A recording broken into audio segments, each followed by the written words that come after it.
বন্ধুরা, যখন 40 বছর পার হয় বা যারা বয়স্ক মানুষ তাদের মধ্যে কিন্তু একটা প্রবণতা খুব বৃদ্ধি পায়, আর সেটা হচ্ছে গিয়ে কোমর ব্যথা বা শরীরের বিভিন্ন অংশে ব্যথা।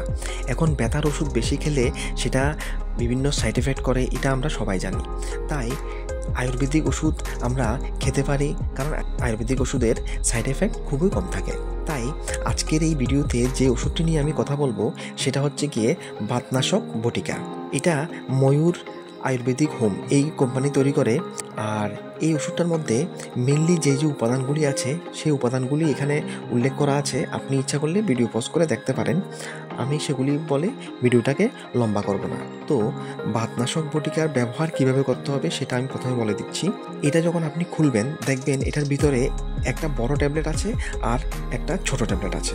একটা বলতে এখানে অনেকগুলি ট্যাবলেট আছে, প্রায় 60টা ট্যাবলেট আছে টোটাল। তার মধ্যে কিছু ট্যাবলেট ছোট সাইজের আর কিছু ট্যাবলেট বড় সাইজের।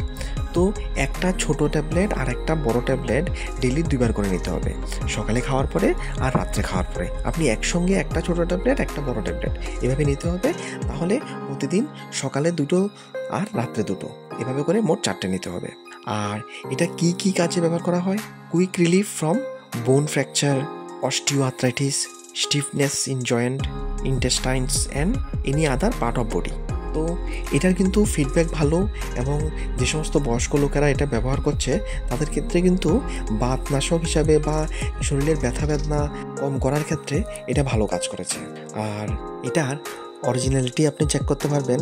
কোটার উপরে দেখুন ময়ূর আয়ুর্বেদিক হোম আর ভিলেজ দিগঙ্গা এই কথাটা খোদাই করা আছে। ঠিক আছে বন্ধুরা, ভিডিওটিকে একটি লাইক অবশ্যই দেবেন আর চ্যানেলটি অবশ্যই সাবস্ক্রাইব করে রাখবেন এই ধরনের ইনফরমেশনগুলি কন্টিনিউ পেতে। যদি কোনো ডাউট থাকে, যদি কিছু জানতে চান বা কোন ওষুধ নিয়ে আপনি ভিডিও চান, অবশ্যই কমেন্ট করে জানাবেন। ভিডিওটি দেখার জন্য অসংখ্য ধন্যবাদ।